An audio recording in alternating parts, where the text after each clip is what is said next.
السلام علیکم۔ جیسے کہ آج جمعے کا دن ہے اور یہ بہت ہی مبارک دن ہے۔ آج شب معراج کی رات بھی ہے۔ آج اللہ کے نبی کو اللہ رب العالمین نے ساتواں آسمان کی سیر کروائی اور اپنے بہترین بندوں سے، انبیاء سے ان کی ملاقات کروائی، اور نماز جیسی ایک عظیم الشان تحفہ مسلمانوں کے لیے اللہ نے عطا کیا۔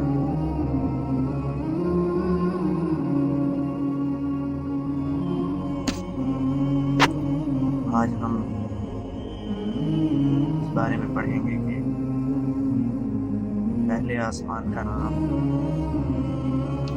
رقیہ ہے اور یہ دودھ سے بھی زیادہ سفید ہے۔ دوسرے آسمان کا نام فدوم اور معون ہے اور وہ ایسے لوہے کا بنا ہوا ہے جس سے روشنی کی شعاعیں ہوتی ہیں۔ اور تیسرے آسمان کا نام ملکوت اور عیون ہے، وہ تانبے کا بنا ہوا ہے۔ چوتھے آسمان کا نام زہرا ہے اور وہ آنکھوں میں خیر ہی پیدا کرنے والی، خوشائش پیدا کرنے والی سفید چاندی سے بنا ہوا ہے۔ اور پانچویں آسمان کا نام زینہ اور مسخرہ اور وہ سرخ سونے کا بنا ہوا ہے۔ اور چھٹے آسمان کا نام فالسہ ہے اور وہ چمکدار موتیوں سے بنا ہوا ہے۔ اور ساتویں آسمان کا نام لابیہ اور دامغہ ہے، وہ سرخ یاقوت کا بنا ہوا ہے اور اس میں ہی بیت المعمور ہے، اللہ کا عرش ہے، اللہ رب العالمین نے ہمیں نماز جیسی عظیم الشان نعمت عطا کی ہے۔ ہم نماز میں سورہ فاتحہ پڑھتے ہیں، اس کی 7 آیات ہیں، ٹھیک ہے۔ اس میں جب ہم پڑھتے ہیں الحمدللہ رب العالمین، تو ہمیں محسوس کرنا چاہیے جیسا کہ ہمارے اور آپ کے نبی محمد رسول اللہ صلی اللہ علیہ وآلہ وسلم نے بتایا کہ نماز آسمان اور زمین کے درمیان مسلمانوں کے لیے معراج ہے، اور نماز اللہ کے نبی کی آنکھوں کی ٹھنڈک بھی ہے۔ تو جب ہم سورہ فاتحہ کی پہلی آیات پڑھتے ہیں الحمدللہ رب العالمین، تو ہمیں محسوس کرنا چاہیے کہ یہ ہمارے لیے معراج کا موقع ہے، مومن کی معراج ہے یہ۔ تو معراج کا مطلب اللہ کے قریب ہونا، اللہ کی طرف رخ کرنا، اللہ کی طرف سفر کرنا۔ پہلی آیات پڑھتے ہوئے ہم پہلے آسمان کا سفر کرتے ہیں، الرحمن الرحیم۔ دوسری آیات پڑھتے ہیں تو اللہ کے اور قریب ہو جاتے ہیں دوسرے آسمان میں، اور تیسری آیات پڑھتے ہیں مالک یوم الدین، تو ہم تیسرے آسمان میں ہماری آواز گونجتی ہے۔ جب ہم چوتھی آیات پڑھتے ہیں ایاک نعبد و ایاک نستعین، تو ہماری یہ فیلنگ ہونی چاہیے کہ ہم چوتھے آسمان میں اللہ کے قریب تک ہونے جا رہے ہیں۔ جب ہم پانچویں آیات پڑھتے ہیں اہدنا الصراط المستقیم، تو ہم پانچویں آسمان پر ہماری آواز اللہ کے قریب تک پہنچتی ہے۔ ہمیں محسوس کرنا چاہیے کہ ہم ایک معراج کا سفر کر رہے ہیں یا اللہ کے قریب ہوتے جا رہے ہیں۔ جب ہم چھٹی آیت پڑھتے ہیں صراط الذین انعمت علیہم، تو یہ چھٹے آسمان کی ایک خوبصورت سفر کا مشاہدہ ہے، جس میں ہم اللہ سے دعا کر رہے ہوتے ہیں، غیر المغضوب علیہم ولا الضالین۔ ساتویں آسمان میں اللہ رب العالمین کے پاس ہماری آواز مکمل طور پر پہنچتی ہے، اللہ مسکراتے ہیں ہماری آیات کو سن کر، اور اس کے بعد ہم قرآن مجید کی چند آیات پڑھتے ہیں، کوئی بھی صورت پڑھ لیتے ہیں، قل هو اللہ احد اللہ الصمد لم یلد ولم یولد ولم یکن لہ کفوا احد۔ اللہ کی ہم ثنا کرتے ہیں، اس کے اندر اللہ کی تعریف بیان کی گئی ہے کہ اللہ اکیلا ہے، احد مطلب اکیلا، واحد ہوتا ہے ایک. احد کا مطلب ہے اکیلا.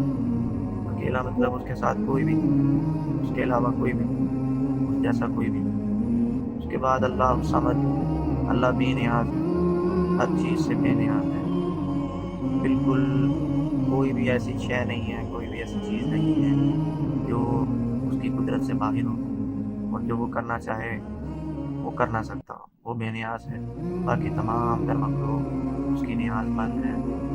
اسی کی وجہ سے اس کی سانسیں چلتی ہیں، اسی کی وجہ سے چل پھرتے ہیں، اسی کی وجہ سے وہ کھاتے ہیں پیتے ہیں. تمام در مخلوقات محتاج ہیں. لم یلد ولم یولد ولم یکن لہ کفوا احد. یہاں پہ اللہ اپنی تعریف بیان کرتا ہے کہ نہ اللہ کسی کا بیٹا ہے اور نہ ہی اللہ کسی کا باپ ہے. یعنی نہ اس سے آگے کچھ ہے، نہ اس سے پیچھے کچھ ہے، نہ اس کو پیدا کرنے والا کوئی ہے، نہ ہی اس نے کسی کو یعنی کہ شراکت داری میں پیدا کیا. اس کے بعد وَلَمْ يَكُنْ لَهُ كُفُوًا أَحَدٌ، اس کا ترجمہ ہے کہ اور اللہ کے ساتھ کوئی شریک نہیں ہے. مطلب کوئی بھی اس کے برابر کا ہو ہی نہیں سکتا، وہ اکیلا ہے. پھر اس کے بعد ہم اس کی تعریف بیان کرتے ہیں، اللہ اکبر. اس کے بعد ہماری یہ فیلنگ ہونی چاہیے کہ ہم اللہ کے بہت قریب ہیں، یا یوں سوچ لینا چاہیے یا اپنی فیلنگ ہونی چاہیے کہ ہم ساتویں آسمان میں اللہ کے آگے، اللہ ہمارے بالکل سامنے کھڑا ہے. اور اس کے بعد ہم رکوع میں جاتے ہیں. نہ صرف ایک عظیم الشان بادشاہ کے آگے جھکنا چاہیے. تو اللہ جیسا کوئی بادشاہ نہیں ہے، شہنشاہ نہیں ہے، وہ سب پر قدرت رکھتا ہے، تو اسی کے آگے جھکنا چاہیے. ہم رکوع کرتے ہیں، اس کی تسبیح بیان کرتے ہیں، سبحان ربی العظیم، پاک میرا اللہ جو بہت ہی زیادہ عظمت والا ہے. اس کے بعد ہم اس میں کچھ دعا بھی پڑھ سکتے ہیں، اللہ سے معافی مانگ سکتے ہیں، اللہم اغفر لی 3 دفعہ پڑھ سکتے ہیں. پھر اس کے بعد ہم سیدھے کھڑے ہو جاتے ہیں، جسے قیام کی حالت کہتے ہیں. اس میں بولتے ہیں سمی اللہ لمن حمیدہ، جس کا معنی ہے کہ اللہ نے اس کی سنی جس نے اس کی تعریف بیان کی. ربنا لک الحمد، اے ہمارے پروردگار تیرے ہی واسطے تمام تعریفیں ہیں. پھر اس کے بعد اللہ کی تعریف بیان کرتے ہوئے اللہ اکبر کہتے ہوئے ہم سجدے میں جاتے ہیں. سجدے میں بھی ہماری یہی فیلنگس ہونی چاہیے کہ ہم اللہ کے آگے جھکے ہوئے ہیں، اللہ ہمارے بالکل سامنے ہے. جب ہماری ایسی فیلنگس ہوں گی تو ہماری جو نماز ہے اس کے اندر کوئی وسوسہ نہیں آتا، کوئی بھی خیالات نہیں آتے دنیا سے ریلیٹڈ، اور کوئی بھی خیالات نہیں آتے کہ ہم کہاں پہ ہیں، کیا صورتحال ہے، کیا معاملات چل رہے ہیں زندگی کے.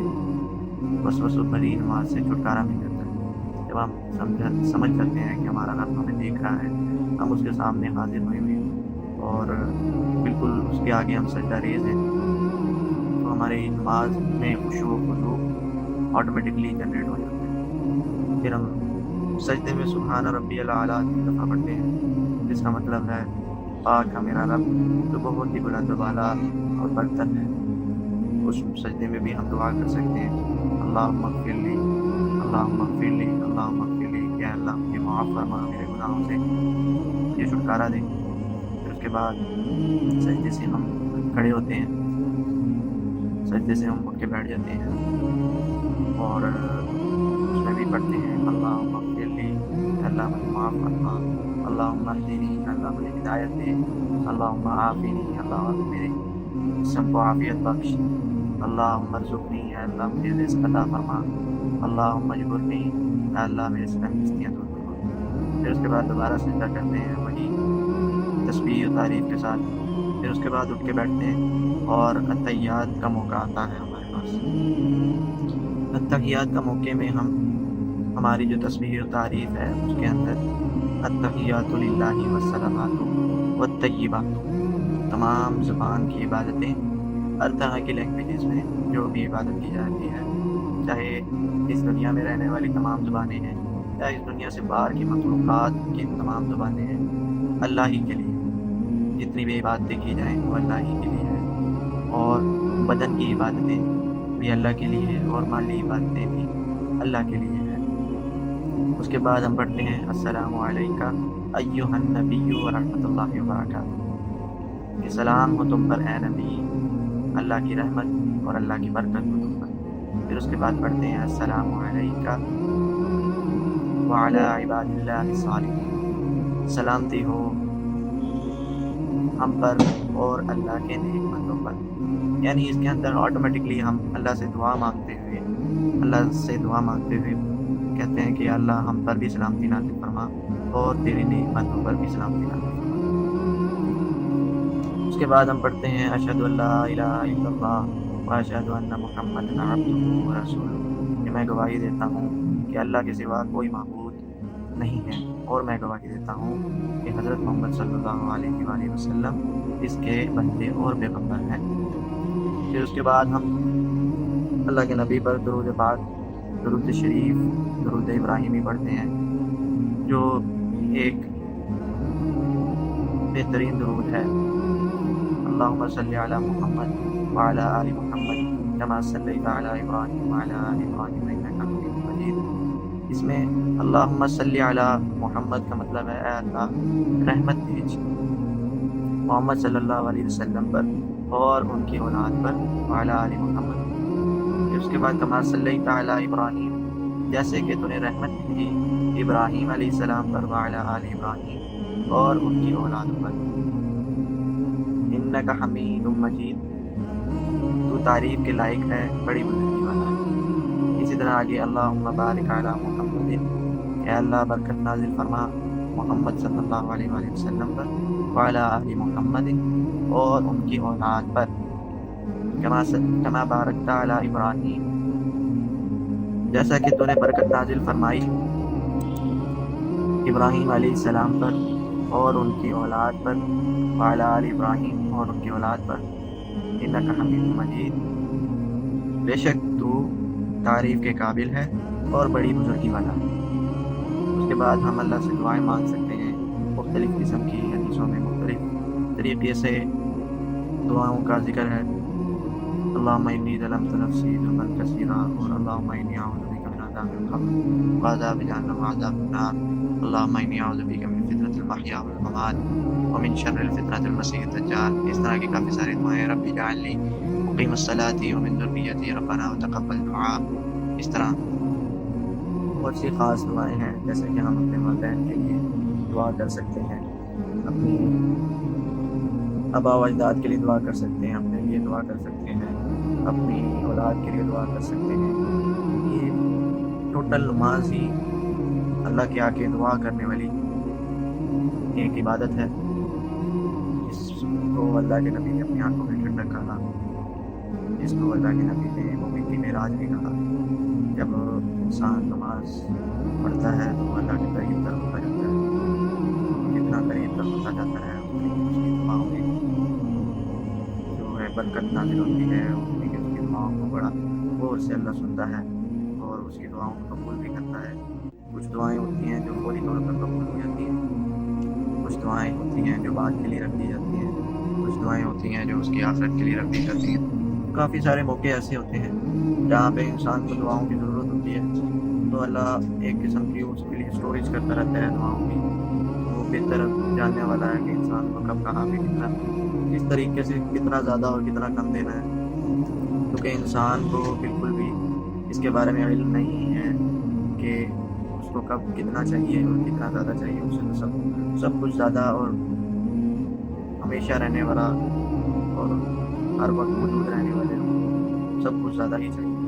تو ایک ڈسپلن کے ساتھ ایک مالک ہی دے سکتا ہے اپنے بندے کو، اس کو بہتر معلوم ہے، کیونکہ تمام تر مستقبل میں آنے والا وقت اور ماضی کے وقت اور جو حال میں چل رہا ہے وہ وقت، وہ سب کچھ اللہ کے علم میں ہے، اس کے بارے میں وہ سب سے زیادہ بہتر جاننے والا ہے۔ اس کی حکمت اور دانائی کی وجہ سے یہ سب کچھ ڈسپلن کے ساتھ اس دنیا میں چل رہا ہے۔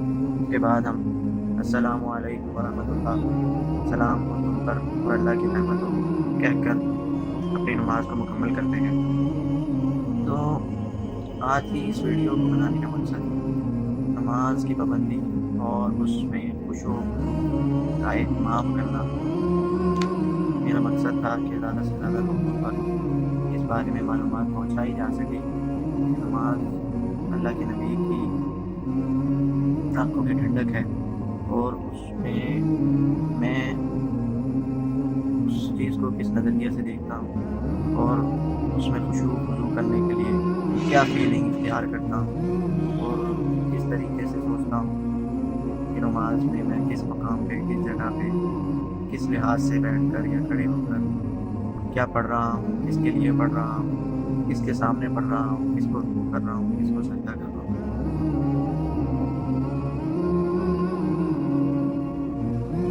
تو میری آپ سب دوستوں سے درخواست ہے کہ آپ جتنا ہو سکے اپنی نمازوں کی پابندی کریں، 5 وقت کی نماز کی پابندی کریں، جہاں پہ بھی ہوں، اس حالت میں بھی موجود ہوں۔ کوئی نوکری پر ہوتا ہے، کوئی کام کر رہا ہوتا ہے، کوئی گھر میں ہوتا ہے، تو نماز کی پابندی کرنی چاہیے۔